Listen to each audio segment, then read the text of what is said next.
বিদেশী সংস্থাপন দিলে নহব শিলহাকু প্ৰতিটো থলুৱা খিলঞ্জীয়াক মাটি দিব লাগিব বিদেশী সংস্থাপন দিলে নহব শিলহাকু প্ৰতিটো থলুৱা খিলঞ্জীয়াক মাটি দিব লাগিব মাটিৰ বিনিময়ত মাটি আমাক লাগিব পুঁজিপতিয়ে মাটি পালে নহব আমাক মাটি লাগিব বিদেশীৰ বুজা আমি ল'ব নোৱাৰো শিলহাকু প্ৰতিটো খিলঞ্জীয়াই মাটি পাব লাগিব মাটিৰ বিনিময়ত মাটি আমাক লাগিবই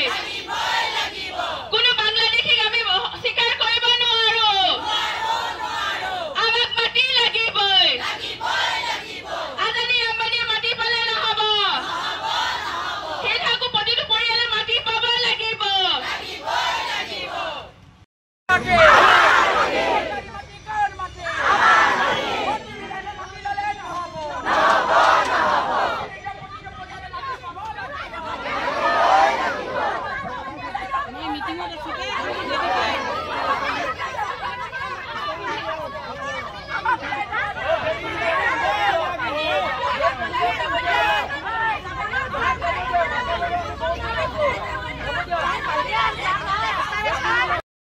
ধৰ্ণাস্থলীত অষ্টমটো দিন আমি প্ৰতিবাদৰ ওপৰত প্ৰতিবাদ কৰি আছো কিন্তু এই চৰকাৰখনে এতিয়ালৈকে কোনো কাণ সাৰ নাই আজি চাওক আমাক উচ্ছেদ কৰা 3 বছৰ পাৰ হৈ গ'ল কিন্তু এই চৰকাৰখনে ক্ষতিপূৰণৰ নামত ভেকু ভাওনা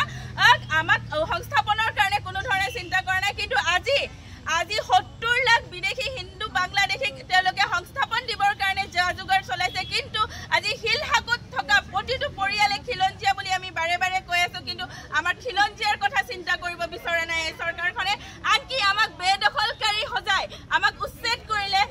আমাক অঘৰী কৰিলে এতিয়া প্ৰশ্ন কৰিছো আমি মুখ্যমন্ত্ৰী ডাঙৰীয়ালৈ কি শিলহাকুবাসী খিলঞ্জীয়া নহয় নেকি আজি আদানী ৰামদেৱ আৰু আম্বানী যদি মাটি পায়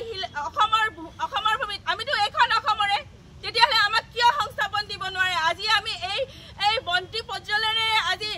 চৰকাৰখনক ধিক্কাৰ জনাইছো আজি অসমৰ ৰাইজৰ এয়া দুৰ্দশা কেৱল মাত্ৰ হিমন্ত বিশ্ব চৰকাৰৰ দিনত কেৱল মাত্ৰ দায়ী হিমন্ত বিশ্ব শৰ্মা ডাঙৰীয়া আপুনি যেতিয়ালৈকে আমাক পুনৰ সংস্থাপন আৰু ক্ষতিপূৰণ নিদিয়ে আমাৰ প্ৰতিবাদ অব্যাহত থাকিব আমি ৰাজপথলৈ যাবলৈ সাজু এটা কথা স্পষ্ট ভাষাৰে কৈ দিছো আমি কোনো বাংলাদেশীৰ বুজা কোনো বিদেশীৰ বুজা ল'ব নোৱাৰো